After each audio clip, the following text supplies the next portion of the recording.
Magandang umaga sa ating lahat. Ako po pala si First Lieutenant Angelica D. Plarisan Infantry Philippine Army, a proud member of OCC Class 57 Kabinadang, and also the current Civil Military Officer of the 96th Infantry Ala Battalion. At kasama ko ay si Ako naman si First Lieutenant Billy D. Canacan, Infantry Philippine Army, the current Company Commander of Alpha Company 96IB, 9ID Philippine Army. A product of OPC Class 72-2020. At ngayon sir, dito po tayo sa Balod Masbate kung saan itong lugar na ito ay ang pinakaunang stable internal peace na bayan sa buong Masbate. At ngayon, nandito tayo, nakikita nyo naman, nakatayo tayo sa pinakasikat na lugar dito sa Balod Masbate, which is the Palani Beach Coastline. Sir, can you tell something more about dito sa Palani at sa Balod, sir, in general? Ang masasabi ko lang dito, sir, is yung Balod dati, nung di pa kami nakarating dito, talagang narinig lang namin to ng pagandang area. And sabi nila, no mga previous 10 years ago is talagang isa to sa infiltrated ng NPA noon. So kung kailan, dahil sa effort ng mga previous units natin dito, yung 9 Infantry Battalion at saka yung 2IB, is na-clear itong area nito. And then by 2022, yung 96IB, kami po yung pumalit dito. Kumbaga nag-continuous ng effort. And then through the effort ng local government is ina-open nila yung mga access roads kung saan napapasok na ng sundalo at namimintin yung peace and order, sir. Sa katunayan, sir, ito pong coastline nito, sir, sumabot ng 10 kilometers at tinuturing natin Malaparaiso or Malaburakay na area kung saan makikita natin yung malinaw na tubig at malinis dahil sa pagpreserba ng mga tao na dito sa Balod. That's why, sir, our other line of efforts also is unang-una yung pagprotekta sa tao against, again, the insurgency sa area. At makikita natin, sir, yung Balod as an example. Dati, yun nga, as you have mentioned, sir, madami dito, madaming mga nagbuwis na buhay na sundalo, mga sibilyan, para lang ma-achieve yung ganto ngayong Balod. That's why it's really important na magtulong-tulong tayo kasi ang insurgency, sir, is hindi lang siya problema ng militar, kundi hindi din siya masasolve kung militar lang talaga. That's why importante talaga, sir, as you have mentioned, yung LGU is napaka-supportive. Yung bawat barangay is, pag tinakwil talaga nila yung NPA sa lugar, makikita mo talaga yung development. Kasi yung tao nga, gusto na rin talaga nila ng development. That's why, ang LGU din, pag nakikipag-usap tayo sa kanila, yung emphasis natin is yung good governance. Kasi para hindi yung propaganda ng NPA, hindi siya mag-work sa mga tao kasi nakikita ng tao na nagsiserve yung government natin. That's why we put emphasis on that, sir, na you serve the people. Na yun, in every engagement namin sa mga leaders, mga stakeholder, that's what we put emphasis po. So, to continue, kami po as Alpha Company ay walang sawang naglilingkod sa ating bayan. 24/7 nagbabantay dito para i-ensure natin na safety yung mga turista natin pumunta dito. Kaya kami po hindi lang isang sundalo kundi kami po ay isa din sa tumutulong upang i-showcase yung ganda ng Palani, Balod, part ng Masbate, hindi lang dito sa Pilipinas kundi sa buong mundo.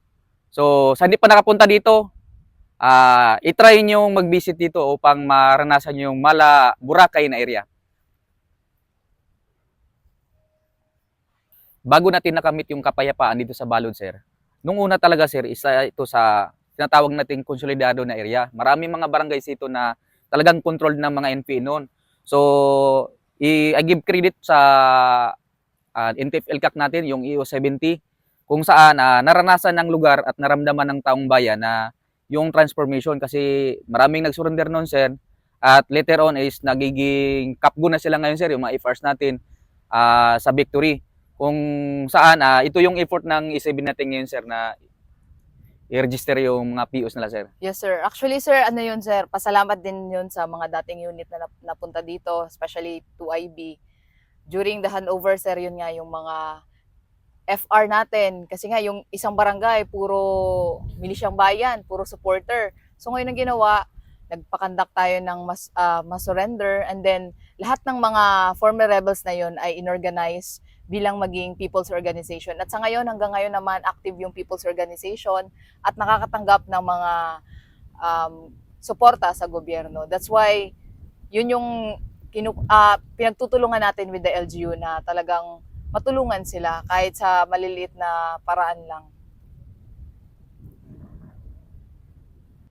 Bali sa akin naman bilang isang company commander, bali yung fulfillment ko sa puso ko is part kami ng makapagsabi na nakapag-declare ng SIPs dito, yung unit ng 96 IB, at bilang isang company commander, hindi na to mauulit sa buong buhay ko kasi once in a lifetime lang yung bilang isang company commander nakapag-serve ka ng ganito napakagandang tourist destination, yung Balud, na kung saan maibida talaga natin na hindi lang siya tourism, kundi para siyang kung ikaw stress, may anxiety, pwede ka pumunta dito at maglublob dyan sa dagat.